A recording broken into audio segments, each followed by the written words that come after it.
You're not gonna. welcome. Do you want that gaffing tape on here?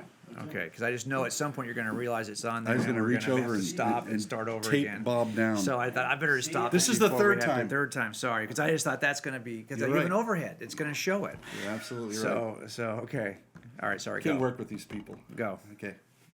Bang. Yo, welcome to the Bub and Bob Show, where we talk about faith, culture, and politics from a Christian point of view. I'm Bub Coons. Behind me over there somewhere is Bob Matosian. Say hi. How you doing? Yep, doing good. My first guest has written several books, but three we're going to talk about: Forensic Faith, God's Crime Scene, and the new one he wrote with the Sean McDowell called So the Next Generation Will Know. He's a former atheist, cold case homicide detective that became a Christian. We're going to hear that story. This is the unassailable J. Warner Wallace. I thought you were going to introduce the show as unassailable. This not is me. the unassailable Bub Coons Show. Yeah, no, yeah, not even Bub. exactly. Leave that guy out. Now, Yeah. but you're changing the name of the show, I guess. Okay, Yeah, good. we'll do whatever I'm it not takes. sure to I'm keep it unassailable. going. Is anyone unassailable really anymore? I don't even know what that means. It just Yeah, sounded yeah. really good. It sounded like a pirate Now, you word. might survive Like, being assailed, but you're not unassailable. Yeah. So, Okay. Well, it's a word in the dictionary. I picked yeah. it out, and it That's seemed good. to fit you. That's You know, good. People can hammer you all they want, but you seem to Insufferable come is back. probably better, like you said Insufferable, before. indomitable, curious, mysterious. Yeah. Yeah.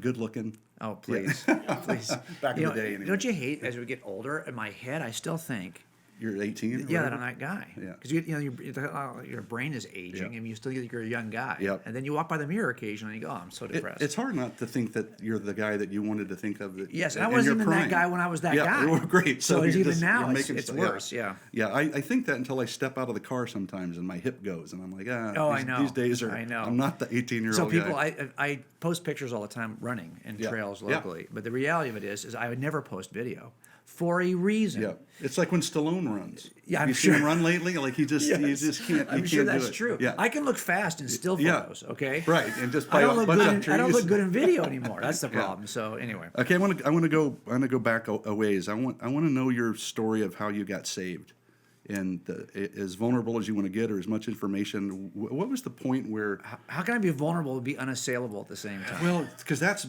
Christ was. Yeah, that's good. So with Okay, Moses. yeah. So with Moses Not and very Joseph, good. and Yes, some and Daniel, Elijah. some, Yeah, well, we could go so on and there's on. some few people, just not Yes, you. Yeah, just not me. Yeah.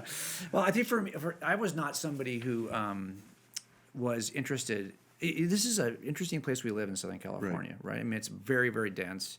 It's geographically still pretty large, right? You can live in a lot of different places and call yourself living in Los Angeles, Mm-hmm. Yeah. and it's a pretty broad area. Sure. And I think growing up in the 60s and 70s here, it was pretty easy to not bump into Christians. I just didn't. It wasn't like I was growing up trying to avoid Christians. I just ran in a circle that didn't involve any Christians, and so my parents divorced really early. My mom wasn't hanging out with Christians, and none of the kids I grew up with went to church. Yeah. And I was not interested in any of that. And the more I looked into it, the more committed I was that it was not worth my time. Okay. So I got into my 30s before I really ever took a serious look at any view of God.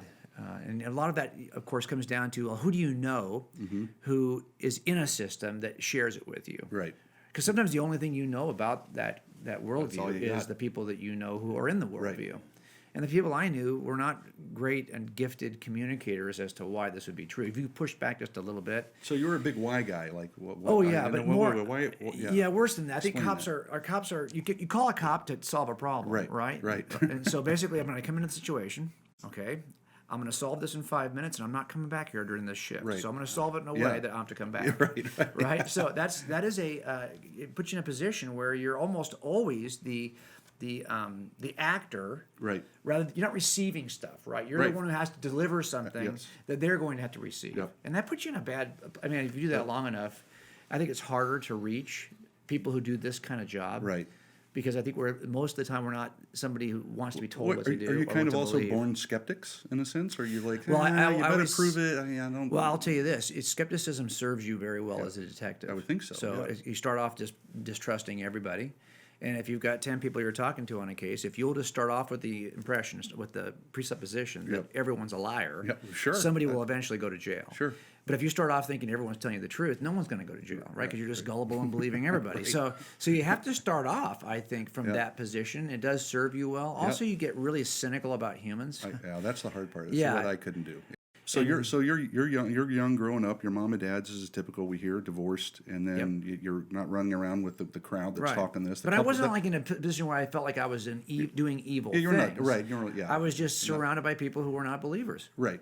And it all worked out. So if you would have told me back then, well, from a Christian perspective, that it provides grounding and it provides meaning and it provides a footing for moral views, I would have said, I don't need any of that stuff because I found a way to justify my own moral views without religious grounding.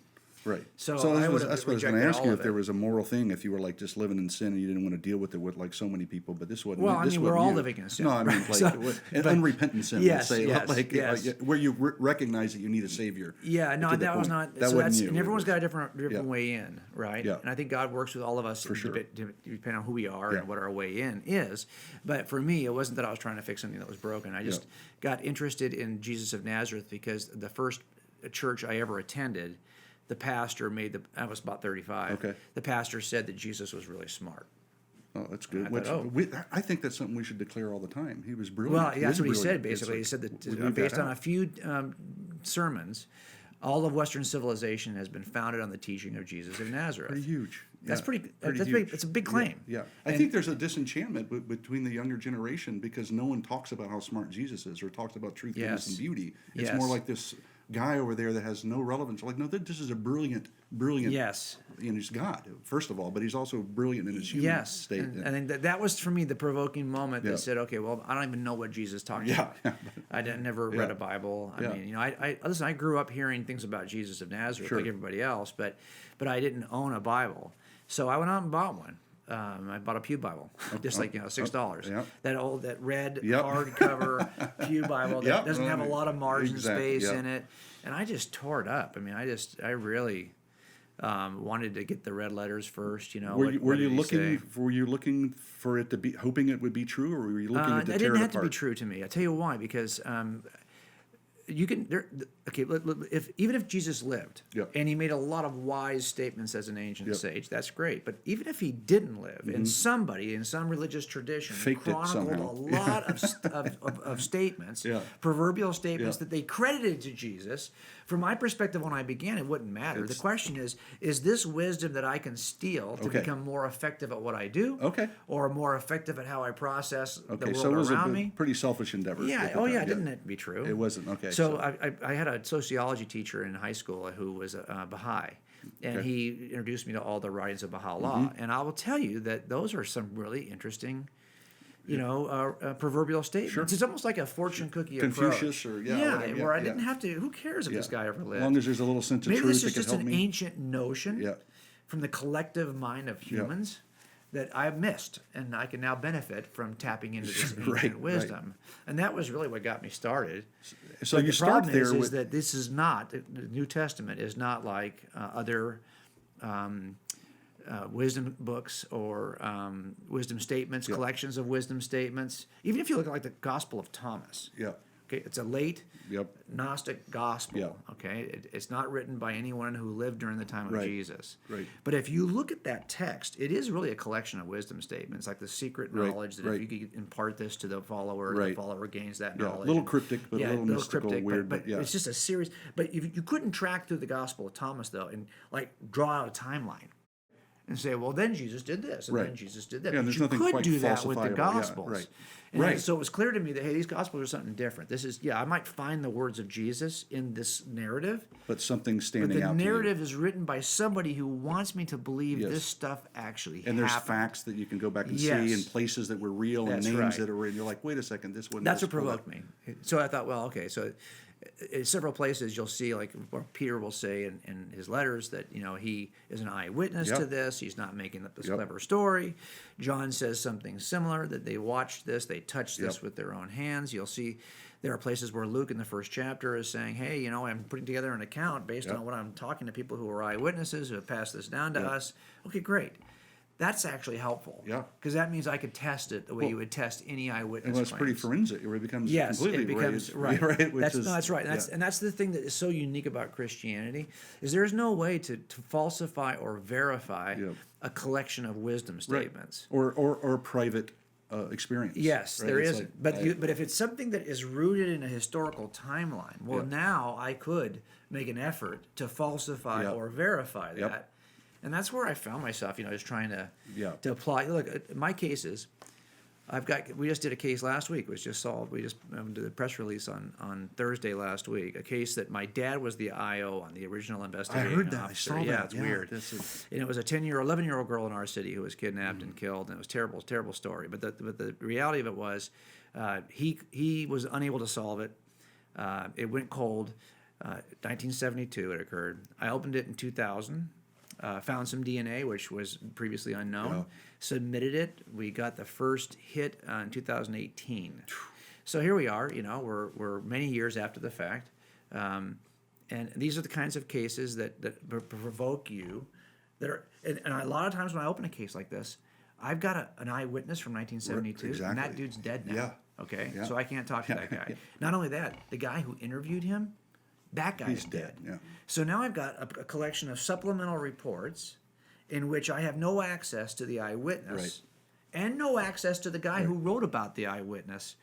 That's the Gospel of Luke. That's it. Well, Okay, so I don't have access to either one of those Yeah. people. But the same process we do in cold cases to determine what really happened back there, you could apply it to the Gospels. And that's how I ended up becoming a Christian. I just did that. So And if you actually, so the process is I don't know, blows my mind. So not a Christian, go to church first time when you're 35 years old, decide to get a book, want to go to the red letters, you just look through it, then all of a sudden this other stuff came up Right. and you went, something different here. When do you cross the line where it's like, oh, Christ is real, and I'm a sinner, and then you actually surrender your life to Him? Is that come late, a lot later? Yeah, I think those are two different lines, Yeah. right? So you get to a place where you think, oh, this is a reliable account. I Right. can test, and I think, hey, this is a reliable account of Jesus of Nazareth. Yeah. But you could have stuck there. But that doesn't mean you're a believer, Doesn't mean you're saved, right? You're yeah. but you do know that there's a guy who made claims, and I still had struggles with miraculous. You did. accounts. So yeah. So Yeah, that was because you just- might say, well, okay, is it possible then that I've got an account that's been embellished or an account in which Right. they've added the miracles? Right. So you have to kind of knock all those issues down, Yeah. okay, which I started to do kind of forensically. And then I get to a place where, okay, now I told Susie, I said, I think these accounts are reliable. And I think she was much more open. Okay, so she's not a believer either at this time. I think she would have said that she definitely believed that God existed. Okay. And her mom was a Catholic who Okay. was very, very much a Bible reader. Okay. Which isn't always the case in a Yeah. Catholic tradition. Sure. Sometimes No, you're yeah, not necessarily you're the reading the great catechism Bible or reader. something Yeah, else. you might be Yeah, trusting yeah. what your parish priest is offering each week. But that was not her mom. Her mom Okay. was a Bible reader. So I think she was much more open to it. But I think if you'd asked her, she would have said, no, Yeah. we know now what it means to be a Right, Christian. right. And I think she would have said, no, that wasn't quite there. Yeah. But I did ask her. So if this is reliable, the question I still have is, why would God have to appear in the form of a human and die on a cross to begin with? Because you could validate or verify or confirm the reliability of the Gospels, Right. but still not know what the Gospel is. Sure. Right? Sure. What That's- happened in them is true, but I don't know what the what's actual the, what's the gospel- offer here? Why does this offer require this kind of sacrifice? Right. I asked all those questions of Susie, Yeah. and of course she couldn't answer them. Yeah. Because I don't know. And you So didn't now answer. we have to go to Yeah. the next step. Okay. And really, that is really clearer, I think, in the letters. I think so, as too. you Yeah, read the through the New epistles are Testament there, yeah, letters, yeah. right? Well, now I trusted that the accounts about Jesus were true. Yeah. So now that opened the door to other Yeah. claims, right? So now I was willing to look and don't search the Gospels for what they say about Jesus. Right. Now I'm searching them to see what they say about me. Yeah. And that's the Which is shift. great. That Well, moves that's from good. belief What is to one belief in. of your New Testament faith? What's the book you reread or you Oh hold man, closest to? we are in the Gospels a lot, Okay. but we try to memorize Scripture, and Right. a lot of the things that I really love are things that are really demonstrate the deity of Right, Christ, okay. right? The simple things that, Right. Ephesians or Philippians 2, Yep. 5 to 11, Yep. 1 Corinthians 15 stuff is always important Yep. to us. The Gospel of John's from the first verse, that first chapter is pretty critical, I think. Oh yeah. So there's a bunch of stuff, right, that I look at and say, hey, these are the big kind of crazy claims about Right. Jesus Right. that shift him from ancient sage historical figure normal human, to the yeah, or Christ whatever. of Christianity, Yeah. right? So that's the stuff that but I also love the Book of Acts Yeah. because the Book of Acts is such a great explanation, it's such a great demonstration of the power of evidence and how Jesus saw his apostles as the eyewitnesses to his life and ministry, and he relied on that direct evidence to change the world. I love how much to me, that evidence was is so brought into huge, things. so huge. So I love. Also, as a, years later, as a youth pastor and then as a church planter, I really leaned heavily on the Book of Acts to form. What would it look like if we lived like that? Yeah. The one thing that was the most convincing apologetic for the ancient world, and you'll read it if you read the pagans. Read the pagans who are describing Christians in the first 2 centuries. What they'll say is, these guys love each other. Yeah. I mean, it's that affection and family that they saw with they will the know by how Christian. much you love one yes, another. Yes, and that is, and that's the one thing that Jesus says is, I'm asking you guys, and I think it's in John 14. He says, "Hey, I'm going to teach you this new thing." Yep. Which isn't a new thing, but he's asking them to love one another. The new part is the way that I loved you. Yeah. That's completely new level, okay? Right. And he says, if you will do this, if you will be unified, you will demonstrate to the world that I am who I said incredible, I was. right? That's an apologetic. It's basically saying, hey, if you But- want the evidence that I am who I said I was, will be your unity. You're loving each other in unity. And you see just the opposite is also true. Yeah. The world is less convinced when we're, again, on Twitter, hammering each other. And that's when they go, but that's when the media covers just those and makes it sound like that's what. But it's you know all this about. too. Look, as a public figure who's on social media, Yeah. I see it all the time, right? There is no reasonable middle anymore. Right. It's even hard to talk about social issues. It's hard to talk about moral issues. Yeah. It's hard to talk about biblical issues because there is no reasoning with people right now in a climate that seems so polarized. Right. Especially on that format. I mean, if you that sat format, down with the yes. person one-on-one, Yes. you can get there. But let's face it, now we have a generation of young people, Gen Z, that we're not going to be able to say, hey, well, turn back the clock and put the genie back in the bottle. Right. Really, human interaction is forever changed by social media. Yeah. And I don't think we can go back to the old way unless we lose the technology altogether. Yeah. So that means we're going to have to figure out how to help our kids navigate forward. Yeah. Well, In, you're right. in a climate that is prone to polarization, because you're right. If you can With a device. Well, look how many times, and I just try to ignore the folks that do this. Yep. You'll get on Twitter and it'll be some icon of devil's horns and some name, anti-God name. Right. And that's the person in which you're going to have an interaction with No, online. of course not. I mean, and this is not. It's not. Of course, there's ranges of this. Yeah. But the vast majority of people who come over and want to say something don't show who they really are. Well, it's a horrible format to try to have a conversation with, and it just doesn't. Yeah. It just doesn't happen. All you got is put out truth bombs best you can. That's why I think for us, we're going to have to be wise. And I talk about this a little bit in the book Forensic Faith, is that we don't, when we call in 70, 75, 72 jurors to a pool and to select 12 for the box and 4 as alternates, we don't, the process that gets us from 70 plus to 16 is thoughtful. Yeah. We are not going to put in the polarized edges. If you're not. somebody who's so pro-prosecution that you just think if he's in that jumpsuit, he's got to be guilty, he's guilty, well, the defense doesn't want that guy on the jury. And if you're somebody who just thinks every cop's a liar, well, the prosecutor doesn't want that person on the jury. So what we're doing is in this range I call from 1, 2, 3, 4, we're getting rid of the 1s and 4s. Yes. We want people who are either on one side of the issue or the other. And I'll tell you that. But they're reasonable. And if there's enough evidence or if there isn't enough evidence, they will decide appropriately. They're in that middle, even though they might lean in one direction or the other. Well, it turns out as we're talking to the world on social media, there's theists, people who believe in God, and people who don't. Yep. And they are polarized also. There's a 1 and a 4 in each Politically group. as well, I would say. Yes, I'd say absolutely. even worse, maybe. Yeah, but So I don't spend a lot of time on a 1 and 4s. I love that. That's great. Even if the 1 is on my side, Yeah. I don't. I spend times with 2s and 3s. Yeah, that's great. And even in social media, as we're talking to people, or as we're trying to figure out who are we going to engage in 280 characters, I am less likely to engage 1s and 4s. Sure. So I'm only really, Oh, and that's I great have to kind of advice. see, are you in that reasonable middle where you're willing to, and you can figure this out pretty quickly. And what I see right now is that people are frustrated because they might even be one of the 1s or 4s, and they can't understand why the only people they're talking to are the other polarized edge, and they can't understand why this is going so poorly. Yeah. Stop talking to those Stop. people, Yeah. right? I mean, I want to middle. be in that middle ground, 2s and 3s. Yeah, that's great. So you have the evidence, or at least you're starting to look at the evidence. You're talking to your wife about it. you're writing this stuff down. Are you? Yep. I mean, tell me are you in a dark room, or you go Well, in we like had a an mad extra room at the scientist, time. and you're like, I got to figure this stuff out? Because I only had 2 how do kids you at that work? time. Okay. So the extra bedroom was Okay. a place where I could sit in the morning and just spend hours. And what was, for me, it was about trying to use the tools that I had Yeah.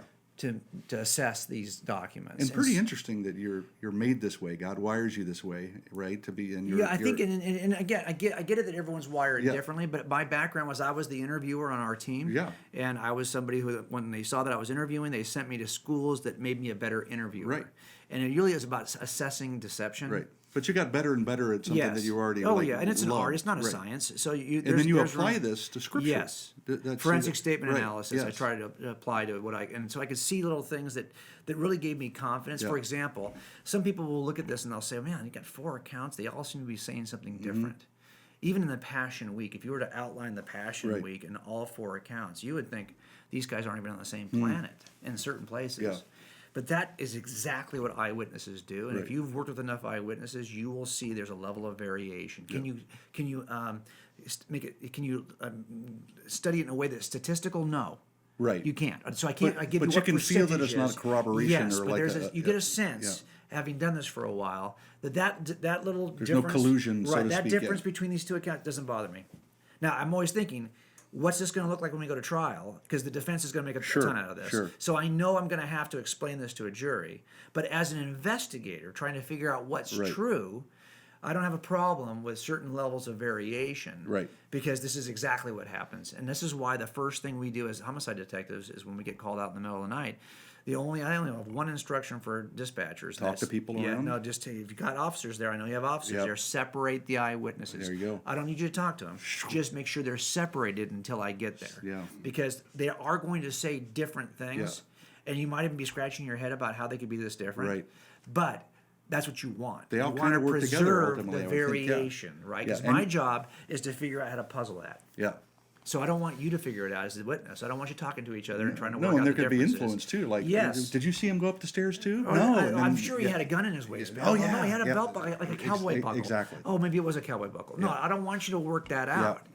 Yeah, Let me hear work what. that Yeah, out. and then okay? come out. Yeah, exactly. So this is what you see in the accounts. These accounts we have in the Gospels, God has allowed the individual perceptions of people to Yeah. emerge. Because very easily we could just have one account. I Sure. don't know that skeptics would be more confident in the Anymore, account yeah, if there any was more or less, one, yeah. or if there were 4 that were identical. Right. Instead, The what 4 you that are have, identical would that really would not disturb me. work. That Yeah. would be weird. Well, me too. I'd right? go, just give me one. Well, If they this is all- what would happen if you went to the crime scene and Yep. you got been separated from the cars and they all told you the same thing. You'd like, be what going, story did you "Okay, write Did you together?" sit together for a while before I got here? Yeah. That has happened. We've Yeah. had Oh, I'm guys sure. who don't separate the people for you, And and then then- you get there and it's a mess. Yep. But the reality is that actually the differences between the accounts were the starting point for me. When I saw that, I said, "Oh, that feels really good." I mean, it feels Especially like. since they included them in the canon, right? Or they Yes. could have gone, "This is weird. Let's take those out." Oh, and- absolutely. Well, look, but there are they people early in history, like Tatian, Right. who tried to harmonize the Gospels. So the fact that we have these Could do a horrible preserved, disservice, I yeah, think, are yeah. just awesome, Yeah. right? Because it lets me see perspectives, and it can actually help you. The reason why I was able to do forensic statement analysis on, say, Mark's Gospel, Right. Mm-hmm. looking to see if Peter's fingerprints are in it, is because no one had tried to harmonize it. They just left it, let it Right. come Let it- down through history to Yep. me, and then I get to it, and I'm like, okay, this I is like this that. is different than Luke. And so in the end, I think that we've got more than enough reason to believe these are reliable accounts. Right.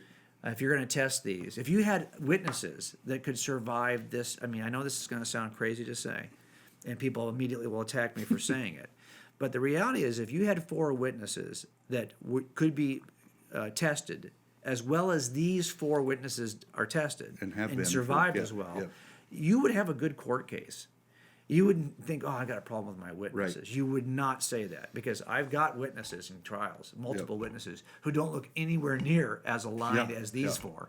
Okay, and so I think this to me gave me a level of You can confidence. confidently say they're credible. In their, Yes, yeah, they yeah, are. yeah. I mean, here, I get it. If you're looking for a reason to pick it apart, the same way every defense attorney will find an area Yes. of eyewitness testimony that they will pick apart, Yeah. and they'll make a strong argument in front of a jury that Yep. this is why this guy can't be trusted. I have never had a case that was witness dependent in some way. right. That those witnesses were not also attacked Sure. in the closing argument. get it. Truth I still get it. came out, though. Yes, Yeah, you yeah. can. So if you want to attack him, you can. Yep. Absolutely.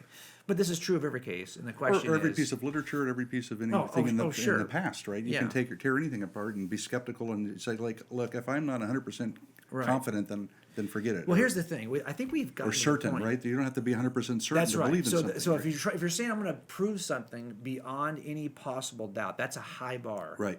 And that's not our bar. That's like, because I've it's never not possible. It doesn't seem. No one can never do that with anything. I've Yeah. never had a case I could prove beyond Right. possible doubt. Right. And our jury instruction to jurors from judges Yes. is, hey, I can level an imaginary or a possible doubt For against anything. any claim. Absolutely. So therefore, that's the standard is lower. It's reasonable doubt, Yep. right? And that's because we always have unanswered questions. You're right. Every single trial, I've had some huge unanswered questions in some of these. Yep. But I had a case one time where he killed his wife, got rid of her body, and it was 6 years before we worked the case as anything other than a missing. So we had no crime scene. Couldn't tell you how he killed her, when he killed her, where he killed her, how he moved her body, how he moved her car, how he avoided his kids hearing it in the next room, how he avoided getting any blood that was ever seen by anybody. I couldn't answer any of those questions for the jury. Yeah. Now, we convicted that guy, and afterwards he confessed to it. So But what was the main thing that you stuck with? It's like, okay, well, Well, he changed his story repeatedly over time. okay.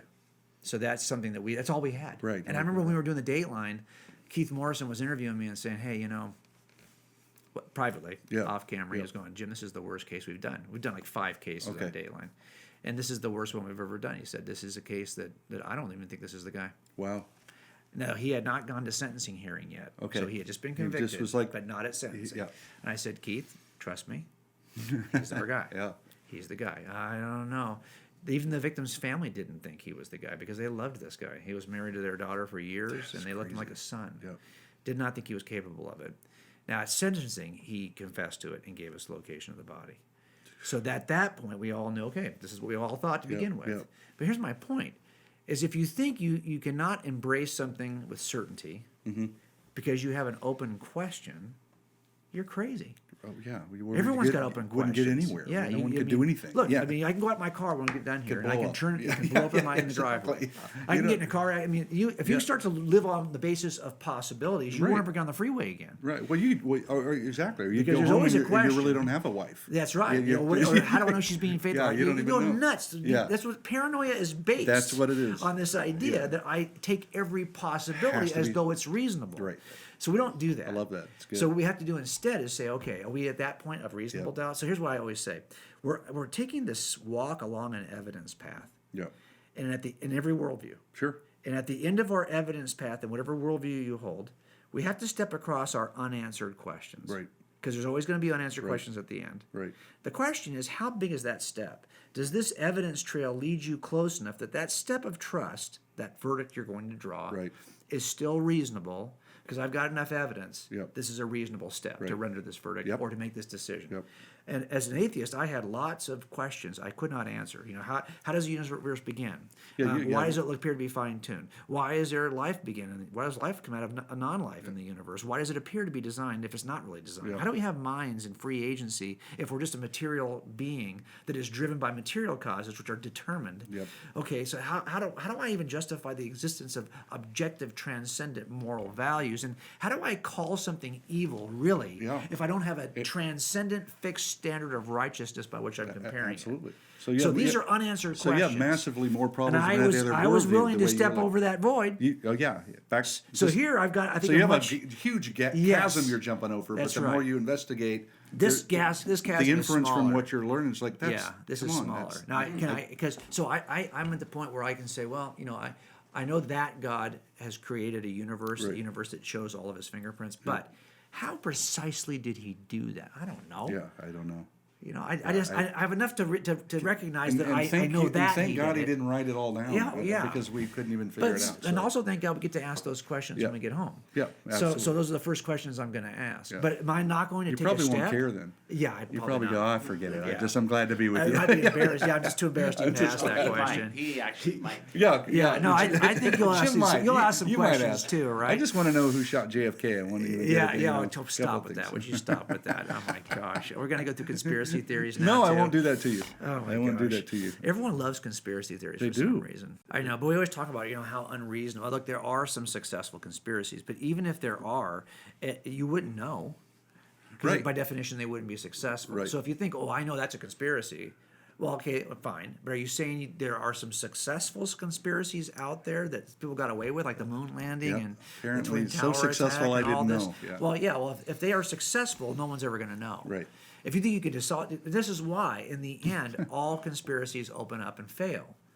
And that's why we have a certain set of processes that we use. That's one of the things I looked at right away Right. when people said, for example, well, couldn't the entire Christian narrative be a conspiracy from the 12? Yep.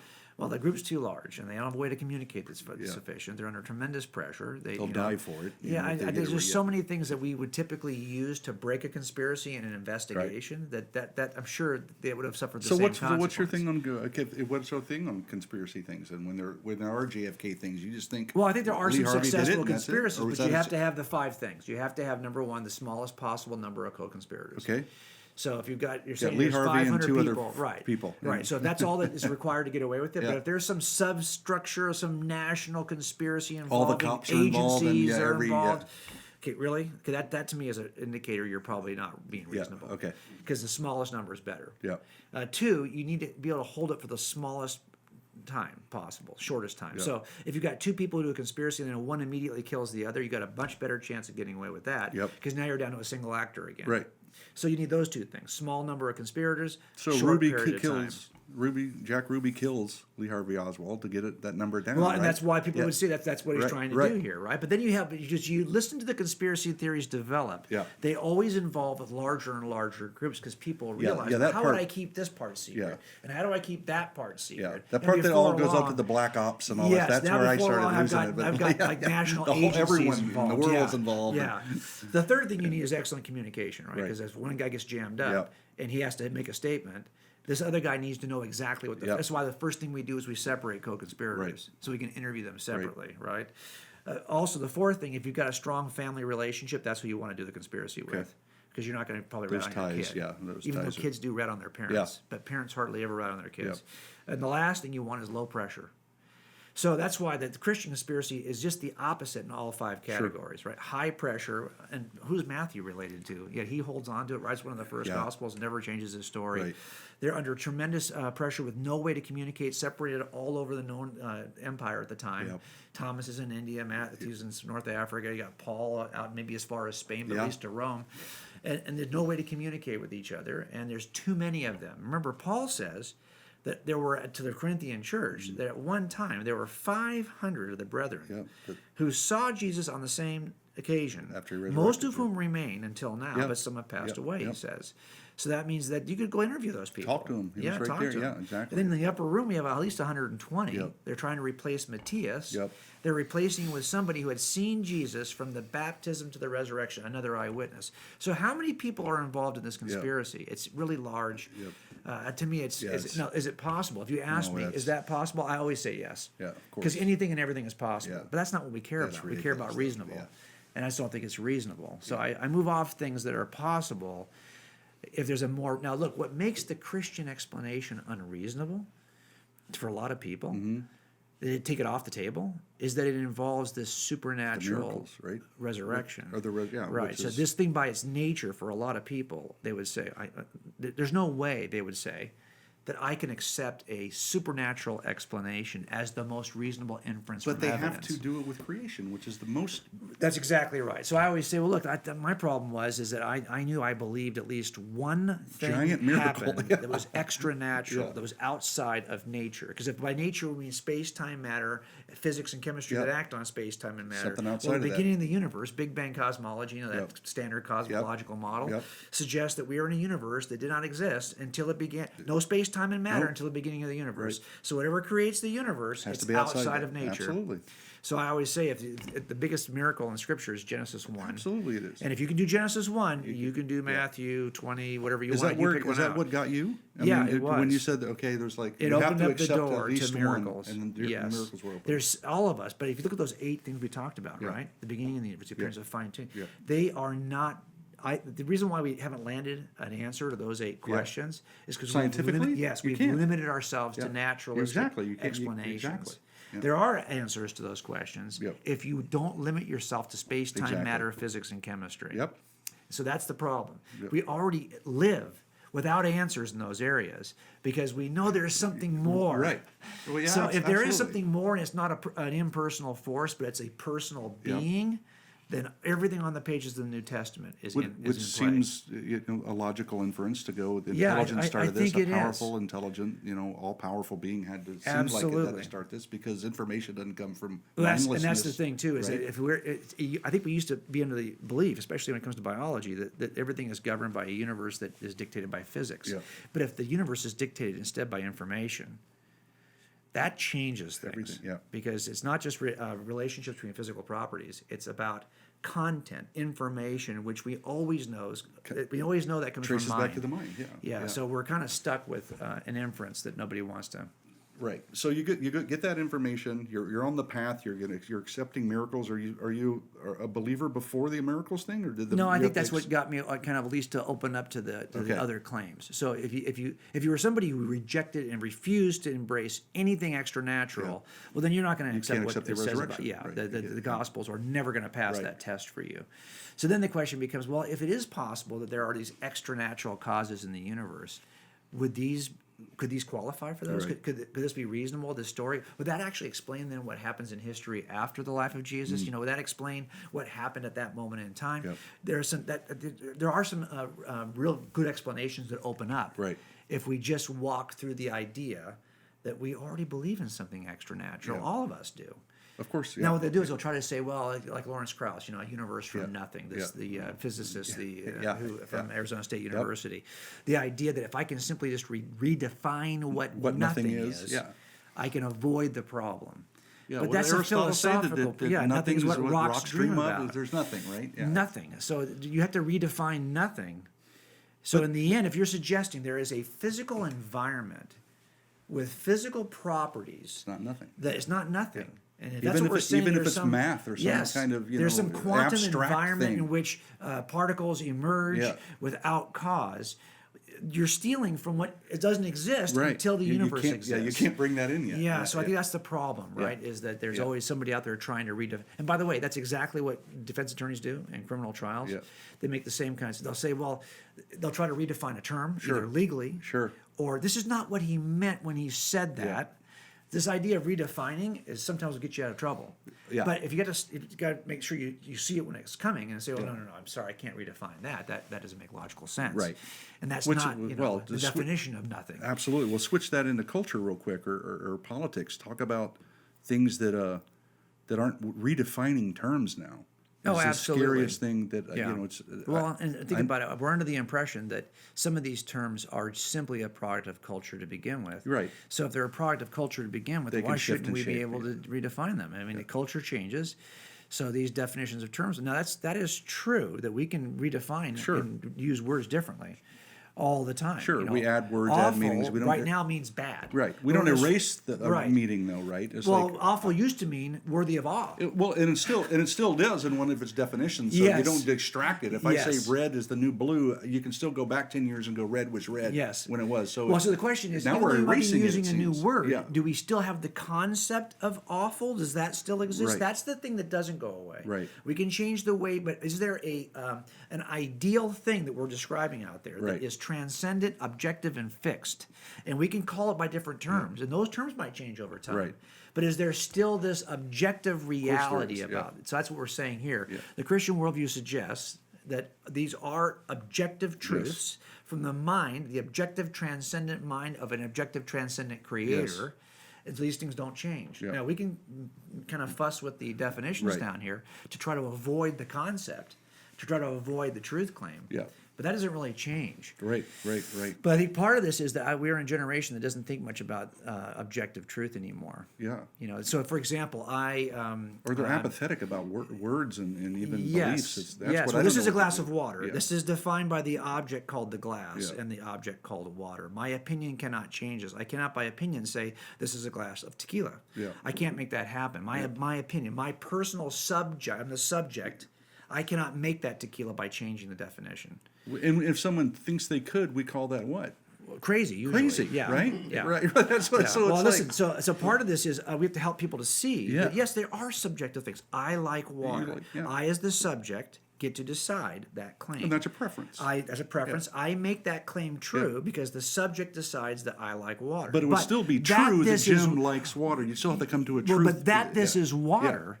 That's an That objective claim based on the object called water. This is definition of water. That fits that definition. That's what it is. So there, in this room right now, we can make two kinds of claims: objective claims and subjective claims. What we have to help people understand is that both can exist, but they are two different claims. So the claim God exists is not a subjective claim. Right. It's not my opinion. Not true for you. Now, and it may not be true false. For me. Yeah. It may be that he false. doesn't exist. Right. But it's an objective claim based on the object called He God. either does in or my doesn't. opinion, cannot make him exist if he doesn't, or stop him from existing if he does. Yeah. So I have a subjective view, but it won't. So and by the way, we ought to be talking about objective truth claims. Amen. And subjective truth claims, who cares? Yeah. I mean, you might say, "Oh, I love cheesecake." Oh, yeah, I hate cheesecake. I like strawberry, shortcake. Yeah. Okay, well, we could argue. Who's going to argue about that? Why would I But argue if I what your said to you, preference is? "This will cure my cancer," because I think water cures cancer, I would hope you would say, "No, man, I don't care what your opinion is of water. It will not Not cure gonna help your brain." that object called water. That objective truth claim you just gave me is not. It's false." Yeah. By the way, you can falsify objective claims. Yes. I can't say to you, "Oh no, you don't like cheesecake." No, right. No, dude, I do like cheesecake. It's my favorite thing. No, you don't. How can I prove that? can't. It's a different category. Absolutely. So if you find that your opinion is powerless over it, and you could That's good. Who has falsify the or authority over it? verify it, Yep. you have got an objective claim. There you go. And those are the things we should be talking about. Yep. So that God exists, objective truth claim. Yep. Could be false. Could be But false. it's an objective claim, not subjective. Absolutely. Jesus is the only way to God. Objective truth claim. Could be false. Yep. But it's not my opinion. Is not going to make it so. If it's not so, it's not going to keep it from being if it is so. I think our young people need to see this difference. It's very important. Because I think what they've done is they kind of said, "Oh, everything is a matter of opinion." Yeah, which And if that's the case, then why are we even having any conversations at all? Get off Twitter. Get off all your social media. Don't even open your mouth. Or then you would because even there's ask nothing the worth question talking about, is that an opinion? Yeah. What you just said was an opinion? Or is Yeah. that true? Do you want me to hear? Yeah, is that There's no objectively way true that there's no objective truth? Yeah, it's just it goes on and self-destruct, on, right? yeah. And stuff. But I think our young people don't necessarily see that. And that's going to be helpful for us if we're going to have discussions Yeah. about metaphysical claims like God's existence. How in the world can I make a case against a suspect if there aren't objective truths about the crime scene, objective truths about what happened on the day of the murder? Yep. I am betting my career and my success in courtrooms Yep. on the existence of objective truths. Yep. Now, Why do you are think you going to people have a do it? preference? Yes. Of course, you're going to have a preference. But Why do I'll you think st- you know. people do that? With religion, or let's put the category of, let's just say that everything's great over here. That's objective math and chemistry, but you come over here, that's just about makes you feel good. Why do they tend to do it with religion when they know the way they live, they're borrowing something from objective morality and living that way? Yeah, I think part of it is what you just said. Yeah. A lot of this is there's always a moral component. Okay. So is there any moral? My claim about this glass of water, it doesn't have a lot of impact on how I'm going to behave Right. today, or how I ought to behave today, or whether or not my behavior could be deemed proper or improper go. by anybody Right. else. And I think spiritual claims of Christianity, for example, do have moral content. But I think even more than that, as I think we are at a place right now where I think we are more and more autonomous. Oh yeah. And we can make all our own choices. We can control our environment completely. Think about that for a second. We now remember when we were kids growing up, because we're close to the same age. Yeah. If you missed a TV show, That's it. you had one shot at See it. it in 2 years from 26 now. weeks from now, you'll get the rerun. If you miss Maybe, it, it doesn't get continued yeah. again. You're never going to see that show again. Nothing was on demand. No. And you only got 2 shots at it. 3 networks, very little choices, yeah. and you only got 1 shot to Yeah. see it. Now, how many networks are there? How many just platforms are there for you to view content? Your choices are unlimited, and you're all on demand. So I think young people are growing up with thinking that they are in complete control of their Access to their anything, anywhere. media consumption is completely under their control. They got unlimited choices. They can watch whenever and however they want. Now, man, I tell you, we have created for young people a sense of complete autonomy and the ability to craft little micro narratives So I like skateboarding. I Yep. could spend Yep. my entire life just watching skateboarding, and that's the world in which I live. And whatever values within the skateboard community Right. I want to adopt, I can even exclude the people who don't hold those values in Yep. the skateboard community. So now I'm in this really niche little world over here, and this is everyone I talk to. This is everything I And there's watch. a million of them, so I can, Oh, and they all accept me. They all, and so I got. And now, how many of these micro narratives are there? There's bazillions of Yeah. those. And here we come in, we're saying, there's a macro narrative. There's an overarching macro narrative. Why do you think that in your micro area? I tell you, yeah. you're trying to. Yeah, they're like, "Frick, that's just another micro narrative to them. I got my world over here. Wherever that is, it can't overarch me. Yeah. Nothing overarches my little autonomous world. Yeah. That's what social media, that's what the internet has done. So you talk thinking. about this with Sean and the next generation will Well, know. no, This yeah. is a big. This is. I think it's a big issue. This for is a us. big issue. So think about this. Now, the one thing we try to do in the book is to talk about the necessity of marrying truth claims to relationships. It's just giant. Without Yeah, it, without it, what do you these have? two things are essentials. So it's not as though you could. So if you said, "Oh, well, I want to teach my kids about the Christian worldview," well, you could send them to my website, but I have no relationship with your kids. yeah.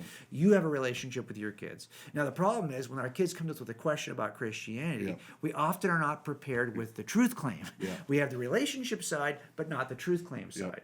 So if that's the case, they will go to the truth claim. And I sometimes wonder, at some point, especially in the world in which we live, in the information age, we have to be able to provide some information as Absolutely, parents. of course. But then we Yeah. have the advantage of having the relationship. Yes. So if you feel like right now, I don't have the information, I hope you're at least working on the relationship Right. side. Now go out and get the information. That's easy to do. Have you noticed how we have basically assigned almost everything we can to someone? Our old parental duties from 1850, 1800, we're not doing those anymore. So do you want to teach your kids how to read? We're not doing that not anymore. doing that, We send those kids to school. Now, they used to be our responsibility as I think parents. they still should be, but yeah. Spiritual training? Oh, that's your youth pastor's responsibility. So we've basically said everything that we used to embrace as our responsibility, now we just kind of say somebody else should do it. But we know that the three groups who are going to have touch with Gen Z are going to be parents, Right, of course. Christian educators, because my daughter went to a Christian high school, Okay. Yep. and youth pastors. The number one discipleship responsibility to me is first your kids. Here's an embedded thing that God gave you. You have kids, disciple them. But even then, the question will become, okay, but Jim, I don't know all that stuff. Okay, about that. but you know something. You can read the Bible to. Yes. You don't have to answer it. So You how have I to- always say it is this: if we just do this one little shift, it'll Yeah. just change everything. Here it is: give your kids 2 whys for every what. That's all. Just do that one thing. So in other words, you're constantly telling your kids what is true about this, Yep. what is true about that, what is true. And you know what it sounds like to your kids, right? Like the old Charlie Brown Yep. teacher. Wah, wah, wah, wah, wah. Yeah. Okay. So what I try to say now is, look, just give your kids 2 whys when you give them that one what, and do it all at the same time. The first why is, well, why is that true? Yep. So if you think, well, you need to do it, God says this about that. Okay, why? Why does Yeah. that? Why would He say it that way? Why would that matter? Give me a why. Explain to me Huge, why. right? Sometimes that's going to involve just describing more from Scripture. Right. Sometimes that's going to be, well, no, actually, the social sciences back this Right. up, or there's some evidence outside of Christianity that supports this view. And Give it because I all. told you so is not a why. That's though, not a right? why. That's not a why. It's not. It's a what. That's a why. Okay. Now the second why is even, I think, more important. Okay. Okay. So Dad, that's what you believe, and that's why you believe it. But why should I care? Yep. Why does it matter? Why do does I it care? matter to me? That second why is what animates students to do something. Yep. So what, I mean, from your point of view, having been, a cop for a while and a pastor, and you're writing a book with Sean about this very thing, what concerns you about America right now? Americans, I think guess. that it's shared values, right? It's our lack of identity and shared values. And I think there's a certain diversity, right, that I embrace. Sure. And I love the fact that we are diverse because the family of God is diverse, right? Look at all of what's great about Christianity is Christianity does not tell each group that it reaches that you must sacrifice and surrender your cultural identity to become Christians, right? This is not true of every religious worldview. Many actually have to require a much more conformity. Absolutely, yeah. But you'll see that there's an identity. If you're out in the Hawaiian Islands and you're a Christian group, you look very different Yes. than if you're in some other part of the nation, Yes. even in America. Yeah. So there's a sense in which I want to retain our differences, right? But we have no shared sense of objective moral values anymore. Not that we probably ever did. I think as a tendency as Christians, we have a tendency to kind of recolor history as though it's much more monochromatic than it really was. But I think you could, across the board, at least say that a lot of people would hold to that. But the shared value thing, I think, is really important.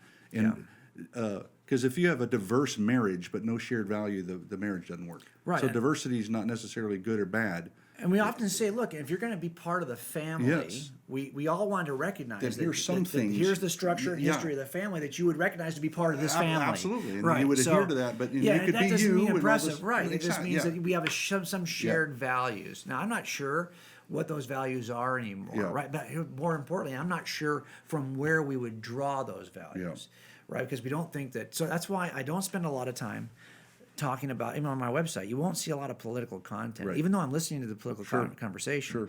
I think that the battle or the challenge is upstream from that. Here's what I mean.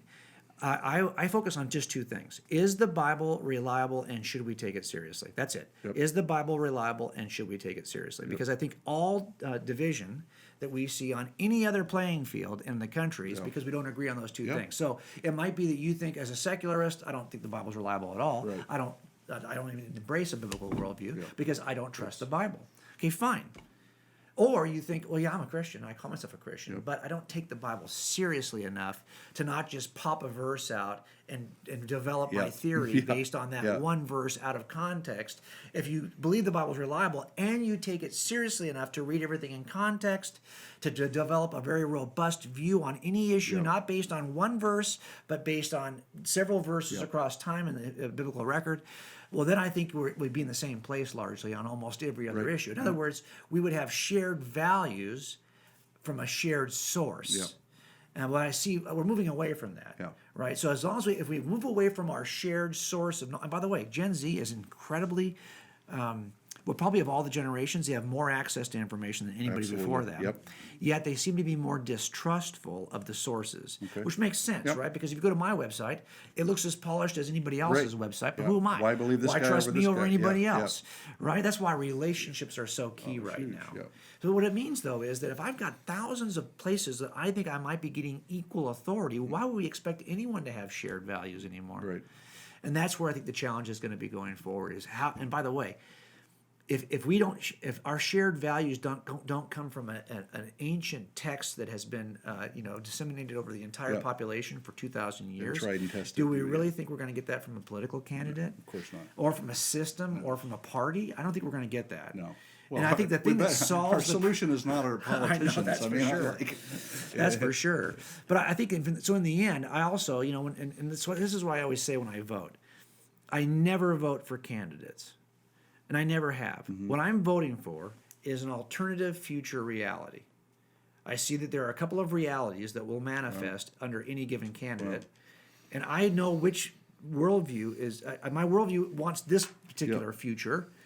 And although this candidate's a train wreck, or he's great, or she's a train wreck, doesn't matter to me. I'm only voting for the candidate that I think will get me closer to the future that I want. You think it's best. Right. And then your worldview drives that, right? Because politics is downwind of worldview. And I've never had a candidate that was 100% of what I wanted. Nobody does. And we're all voting for the less of two evils. We are voting for, but again, we're voting in terms of lesser of two bad or future realities. Yeah, exactly. It's not about the people. Right. Right?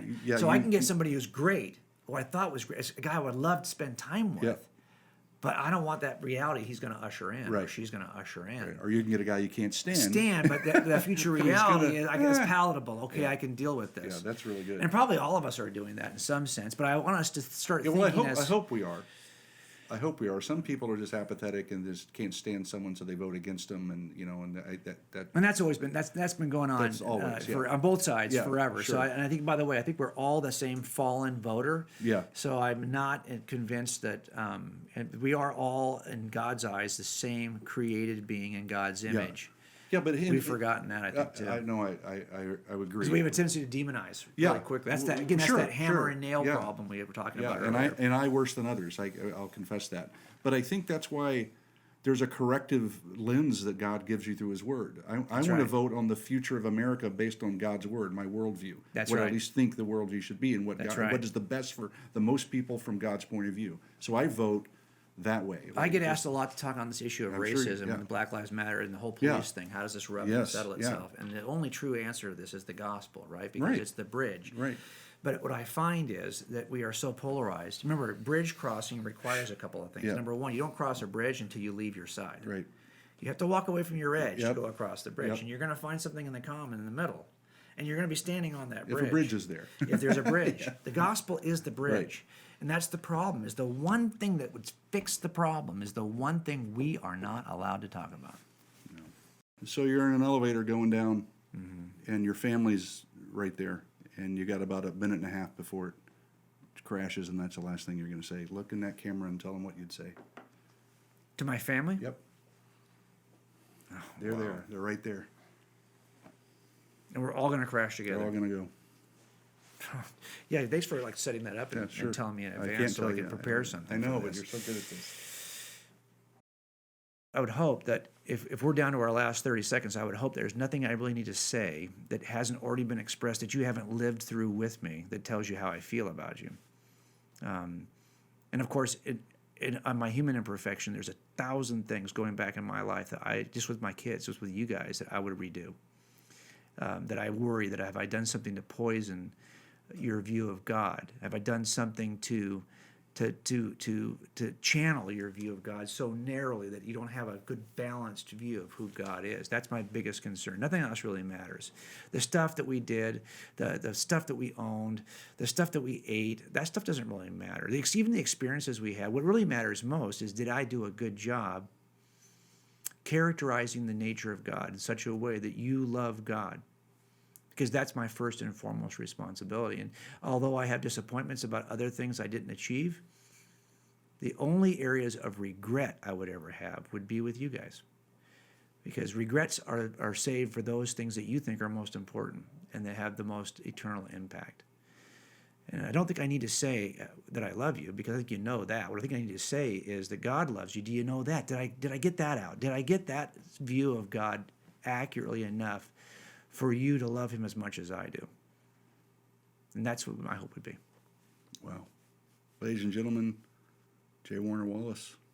See you next time. Adios.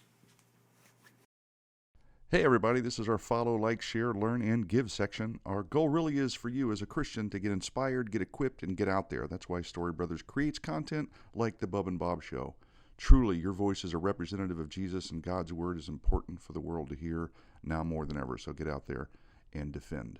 Okay, to get some great resources from and learn more about Jim's ministries, visit these places on the web: coldcasechristianity.com. On Facebook, search for @J.WarnerWallace. On Instagram, search, all one word, J. Warner Wallace. Okay, follow him, share his stuff, and support his ministry. Jim is one of the most popular and sought-after Christian apologists today, so pray for him and support him. Also, for all of you who want to dig into this stuff and be able to better understand, defend, and communicate your Christian faith, make sure you pick up these books by Jim: Cold Case Christianity, Forensic Faith, God's Crime Scene, and So the Next Generation Will Know. All incredible books. Dive in, learn more, defend, get out there, and make a difference. All of this is available at coldcasechristianity.com or on Amazon. Okay, links to everything will be on the Bub and Bob Show Instagram and in the YouTube description for that episode. See you next time on the Bub and Bob Show. Thanks for watching the Bub and Bob Show. It's a lot of content out there, and it's not free. We have to actually produce this content. If you want to help provide more of this kind of programming, please hit the donate button and help Bub and Bob actually produce more videos just like this one.